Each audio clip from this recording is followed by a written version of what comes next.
Hi and welcome to a grimdark future firefight battle report. Blood Brothers versus Soul Snatcher cults. Sergeant Elias and his small group of men were silent. As soon as the shuttle made contact with the ground, they would quickly move out of the ship and take position in the industrial complex on the planet Burg 4. The sergeant and his Blood Brothers were covered by a sniper group of Human Defense Force soldiers already in position. This was a coordinated surprise attack against the Soul Snatcher cults that were working in the complex. The cult had destroyed parts of the complex but not yet removed the valuable artifacts and information important to High Command. Sergeant Elias had to make sure that all valuables were salvaged one way or the other. Blood Brothers and Human Defense Force soldiers deploy in the lower left corner of the battlefield. Sergeant Elias is armed with energy sword and plasma pistol, and with him he has two Blood Brothers, Sivak armed with heavy pistol and Angelo with heavy machine gun. And then Corporal Santiago is a Human Defense Force soldier armed with sniper rifle, and with him he has two spotters, Krenner and Norman, both armed with rifles. The Soul Snatcher cults deploy in the upper right corner of the battlefield. The cult leader is armed with a burst pistol. Then he has two neophytes, one with grenade launcher and one with shotgun, both armed with heavy picks as well. Then two acolytes, one with toxic whiplimp and one with piercing claw, both of them with pistols. And finally two Soul Snatchers armed with piercing claws. And remember, all the Soul Snatchers are scouts. There are three crate objectives on the center line of the battlefield, two brown and one green as seen here, and they are all worth one victory point to whoever controls them at the end of turn 4. At the beginning of round number 2 and 4, we will draw an event card and resolve it. So they will be drawn randomly and then we'll see what happens. In this battle, the purple dice will represent the Soul Snatcher cults and the red dice, the Blood Brothers. And with a 2-1 victory, the Soul Snatcher cults will activate first. Before the first round, they have their scout ability that enables them to move up to 12 inches. So they can reposition themselves, as they do here, one acolyte already taking position next to one of the objectives, and the Soul Snatchers are fast, which means they can charge and rush up to 16 inches, so they are already maybe within reach of the Blood Brothers and the Human Defense Force. But with the Soul Snatcher cults repositioned as seen here, we will go to round number 1.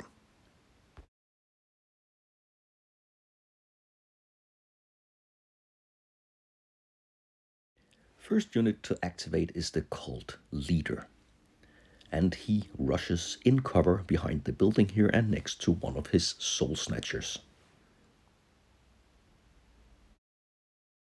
Next up, Private Krenner activates and seeks cover behind the rock, but he has line of sight and he will be able to shoot at the Soul Snatchers in cover. He will need a 5 to hit, and he fails his shot. And now the neophyte with the shotgun who was just shot at moves behind the building and takes cover. He will not be able to shoot because it was a rush action. And immediately Sivak responds. He moves behind the pipes and fires his heavy pistol. He needs a 4 to hit and he makes the shot. It's an AP1 weapon, so the Soul Snatcher neophyte will need a 6 to block.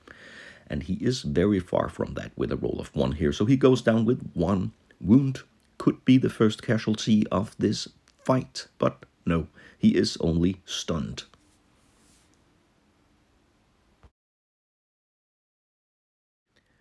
The acolyte with the mutant claw jumps over the barricade and positions himself and take the objective in the middle of the battlefield.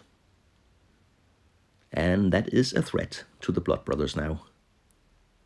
And that forces Sergeant Elias to move forward. He is armed with a short-range pistol, but he is deadly in close combat. But so are the Soul Snatchers. And this one moves through the building. It has the ability Strider, so it will easily overcome any obstacles and attack Sergeant Elias with 3 piercing claws, hitting on a 3. 1 hit and 2 hits. One of them is rending, so Sergeant Elias will have to defend the rending hit with a roll of 6. And he fails that one. The piercing claws are AP1, so he will need a 4 to block the other, and he also fails that one. That means 2 wounds to Sergeant Elias. Maybe he was just a bit too aggressive. Now he can fight back. He has 2 attacks with his energy sword, hitting on a 3. And that should be enough to take down the Soul Snatcher, but we will see. And he makes 1 of the hits only. It's an AP1 weapon. The Soul Snatcher will defend with a 5. And the defense roll is a failure, so 1 hit against the Soul Snatcher, and that forces us down with 1 wound. And the roll on the wound chart is a 5, way too much. The Soul Snatcher is killed. Sergeant Elias is wounded now and 2 exposed, so Angelo aims his heavy machine gun and goes into Overwatch. And that means he can take a shot at an enemy unit entering his line of sight or shooting at him. And he has a range of 30 inches. But nevertheless, this bloodthirsty Soul Snatcher will take the chance. And as soon as it turns around the corner, Brother Angelo will fire his heavy machine gun, but with a -1 modifier because of his Overwatch. So he has 3 shots and he will hit on a roll of 4 against the Soul Snatcher. And that will be 1 hit only. He has the ability Relentless, so with a roll of 6 he could have shot 1 more time. But as it is now, only 1 hit. It's AP1, so the Soul Snatcher will defend with a 5, and it fails. So far so good. The Soul Snatcher is hit with the heavy machine gun and will have to roll on the wound chart now. 1 wound. And the dice roll on the wound chart is a 5. 1 more Soul Snatcher is shot. And Brother Angelo is no longer in Overwatch. But what's next for the Blood Brothers and Human Defense Force? Private Norman rushes in cover behind this building, and the Acolyte on the objective crate here stays in position. So the Soul Snatcher cults have control over 2 objectives. And then Corporal Santiago, the sniper, also moves next to his spotter here. But no enemies are in line of sight. The neophyte with the grenade launcher moves into this position, and he does so because from this position he has a line of sight with his grenade launcher, and the grenade launcher has a range of 24 inches. And he will be able to fire a grenade just between Sergeant Elias and Private Krenner, and he will be able to wound them both. He will need a roll of 4, and he fails. The grenade launcher ignores cover, but still that was not enough to hit. And that was the last activation of round number 1. The Soul Snatcher cults have lost 2 Soul Snatchers, but they have taken a rather good field position and they control 2 objectives. The Blood Brothers do not control any objectives yet, and they have suffered no casualties so far. But Sergeant Elias is wounded. And now, at the beginning of round number 2, we will draw an event card. So let's mix them up real good and take 1 randomly drawn card. And in this case, it's extra effort, meaning that all units beginning a charge within 12 inches of their leader will get 1 extra close combat attack. Let's go to round 2. The soldiers will activate first, and Corporal Santiago is the first one to do something. He advances, takes position, aims his sniper rifle at the acolyte at the objective. He hits with a roll of 3 because he has the sniper ability, but the acolyte is in cover, and a 3 it is, so it's a hit. And it's an AP1 weapon. A 6 it is needed to defend, and the acolyte fails that one, so now he is wounded with 1 wound, and the roll on the wound chart will decide his fate. It's a 6, that was a bullet right between the eyes. So the acolyte with the toxic whip limp is destroyed. The wounded neophyte with the shotgun gets back up, otherwise he would most likely been taken out of battle. Now he has a chance to defend himself. Next up, Angelo, and he continues his Overwatch strategy to protect primarily Sergeant Elias. And that gives the neophyte with the grenade launcher one more try with his project. And this time he is successful. He fires a grenade right between Sergeant Elias and Private Krenner. So they will both have to make defense rolls. And Krenner with a 6 is unharmed. What about Sergeant Elias? He has a defense value of 3. And he also is unharmed. Otherwise that would have taken him down. Private Norman jumps on the roof of the building, and his 6-inch advance takes him to this position where he can see and fire at the acolyte holding objective 2. And he needs a 4 to hit. He has a clear line of sight. But he fails. No hits this time. And now the acolyte can fire back. It's armed with a pistol with 1 shot, but it will need a roll of 5 to hit because Norman is in cover on the roof here. But a 5 it is. The shot is successful. It's an AP nothing weapon. Norman will defend on a roll of 5. And he fails his defense roll. And that means he takes 1 wound now. And he is forced to roll on the wound chart.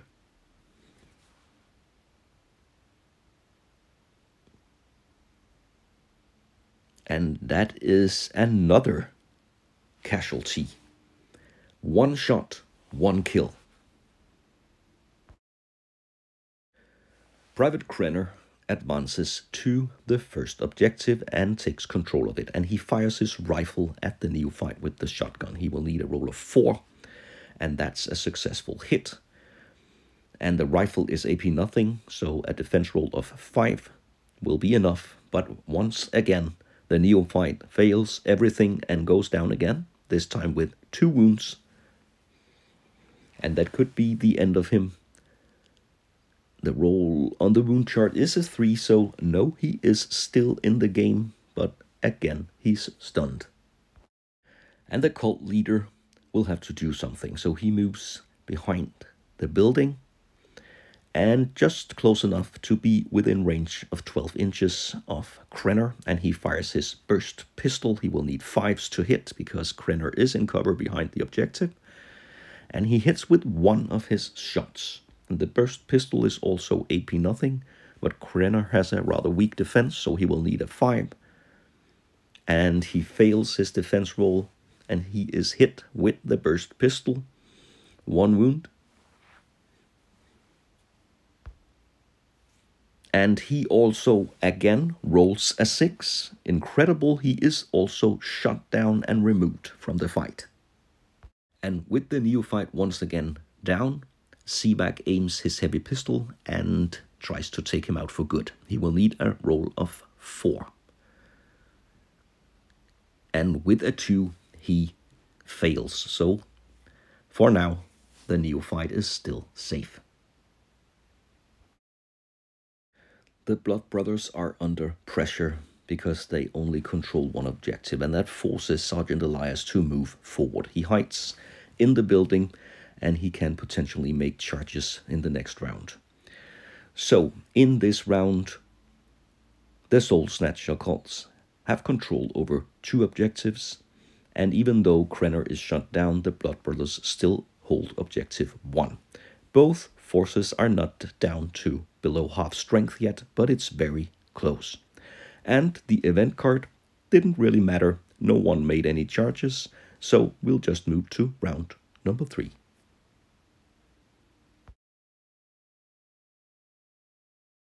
And this time the Soul Snatcher cults will activate first because they finished first in the previous round and the cult leader moves forward.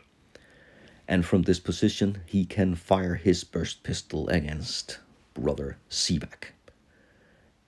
3 shots. And he fails everything. He would have needed a 4, but Sivak is in cover.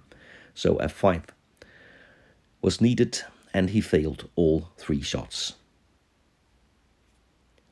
Corporal Santiago moves into a better position, and from this position he can fire at the neophyte with the grenade launcher. Again, he will hit with a roll of 3.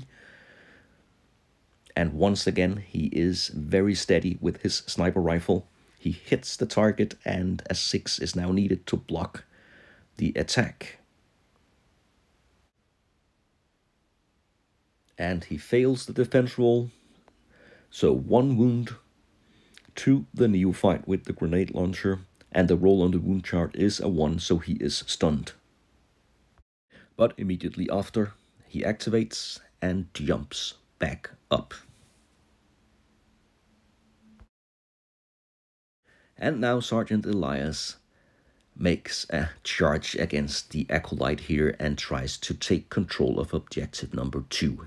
He is wounded with 2 wounds, but he now has 3 attacks with his energy sword because of his furious ability.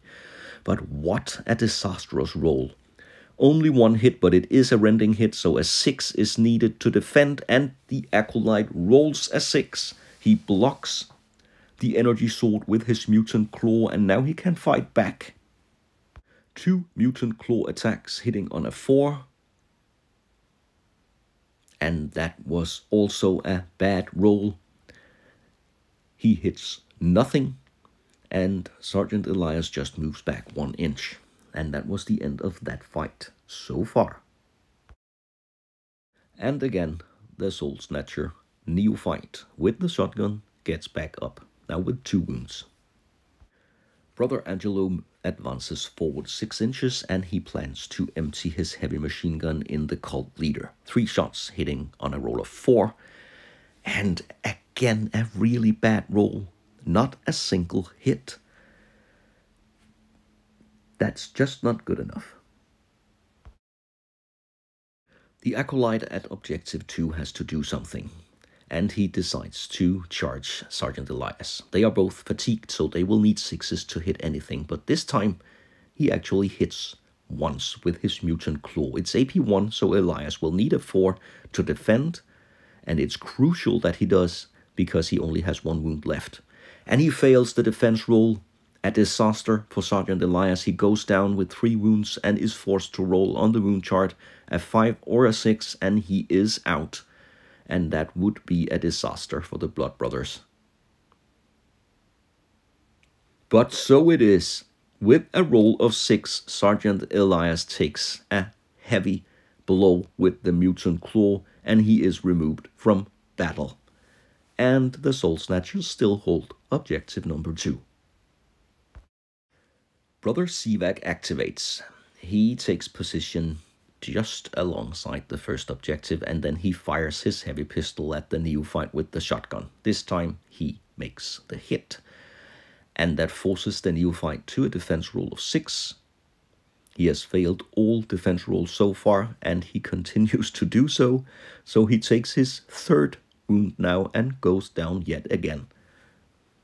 And now the roll on the wound chart will be very tricky.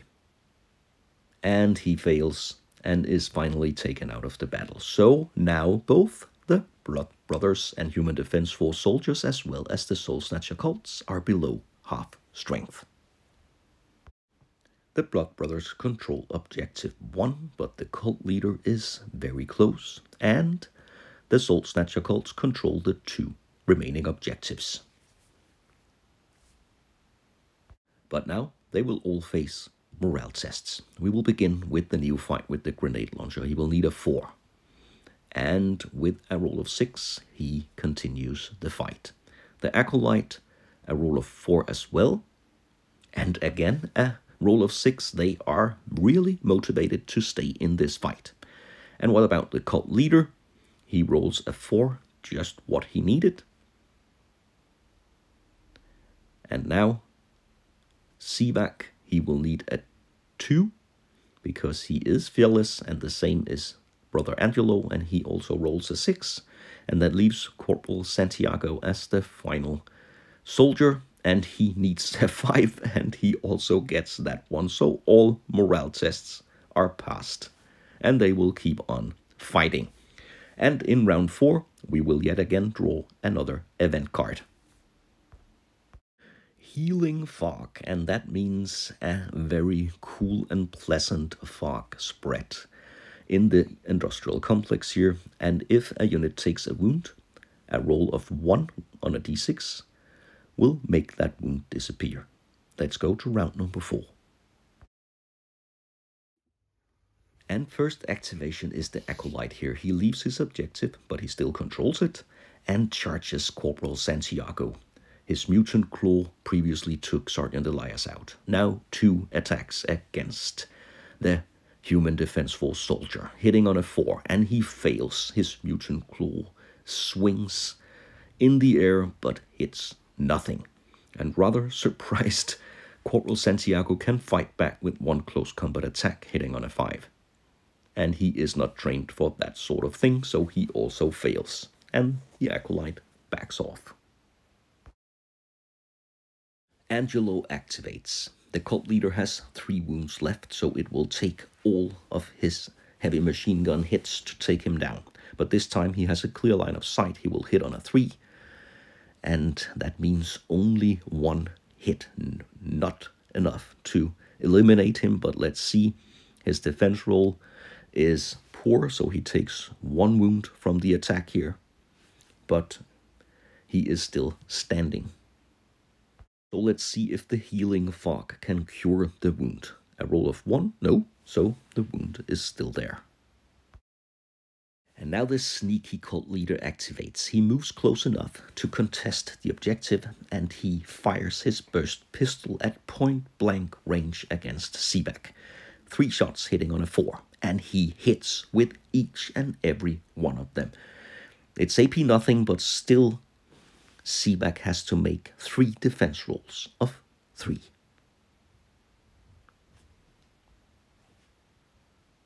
So let's see. And a great defense roll. He blocks all of the shots. They just bounce off his heavy Blood Brother armor, and he's unharmed. But the objective is contested by both forces now. Corporal Santiago ignores the Acolyte in front of him, and he moves on the other side of the rock and fires his sniper rifle once again against the neophyte with the grenade launcher. Again, a roll of 3 would have been enough, but with a 4 he hits, and the neophyte fails his defense roll. Now let's see the healing fog. Nope, not able to save him, so he will be forced to make a roll on the wound chart. And that looks bad. It's too much, and the neophyte with the grenade launcher is finally removed from the battle. And now the final activation. Sivak is forced to rush his full range of 12 inches and take control of objective number 2. And that means that this objective is still controlled by the Soul Snatcher cults. The middle objective is now controlled by the Blood Brothers, and the first objective is contested by both. That can change because we have morale tests, and the Acolyte here needs a 4, and he is still good. And then Corporal Santiago, he will need a 5, and with a roll of 6, this sniper has really done something in this match. What about the cult leader? It's crucial that he rolls a 4, and he fails, so he leaves the battle now, and that will secure the victory, because now if Angelo and Sivak both can make their morale tests, the Blood Brothers will win. But they need to avoid rolling a 1. Angelo first. And he's good, so he takes control of the first objective. And what about Sivak? They are fearless, and so they really are. Both of them will stay and guard the objectives. And that means the Blood Brothers and Human Defense Force soldiers have won this battle with a 2-1 victory point. Victory. All valuables from the industrial complex are salvaged, but the Soul Snatcher cults put up one hell of a fight, and the Blood Brothers will have to carry a heavily wounded Sergeant Elias back to the shuttle. Thanks a lot for watching this battle report. I hope you'll join me for future Bad Reps.